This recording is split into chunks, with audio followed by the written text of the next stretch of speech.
அவளை ஏமாத்த மாட்டியே? கண்டிப்பா அவளை ஏமாத்தலையா? இல்ல மேடம். ஒரு நிமிஷம். சரி கல்யாணம் பண்ணிட்டு எனக்கு இப்ப தாலி கட்டிட்டு நீ போய் இரு போ. அப்பெல்லாம் 3 லட்ச ரூபாய் நான் 4 லட்ச ரூபாய் கடன் கூட கொடு, நான் வேணா சொல்லல. ஏன்னா எனக்கு ஒரு நம்பிக்கை இருக்கும், இவங்க முன்னாடி எல்லாம் தாலி கட்டிக்கிறப்ப நம்மள ஏமாத்த மாட்டாங்கன்னு சொல்லிட்டு.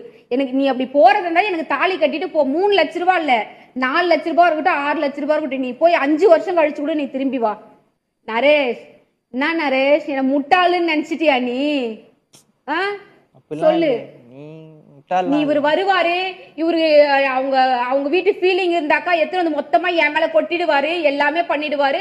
ஆனா இவருக்கு எந்த ஒரு இதுவும் இருக்காது, அவருக்கு வீட்டுக்கு கிளம்பி போயிடுவாரு. நாங்க என்ன சும்மா வாங்கி என்ன பேங்க்ல லோன் போட்ட வாங்கிக்கினாங்க எங்க அம்மா எங்க அப்பா. என்ன பெத்துக்கல கஷ்டப்பட்டு, உன்னை எப்படி பெத்துக்குனாங்களோ கஷ்டப்பட்டு வளர்த்தாங்களோ அப்படிதான். சரி, அவங்க விட்டு போனா 5 நிமிஷம் ஆகுது. ஒருத்தர் மோசம், நான் அந்த கேட்டகரியில வளர்ந்துக்கிறேன் நானு. சரியா?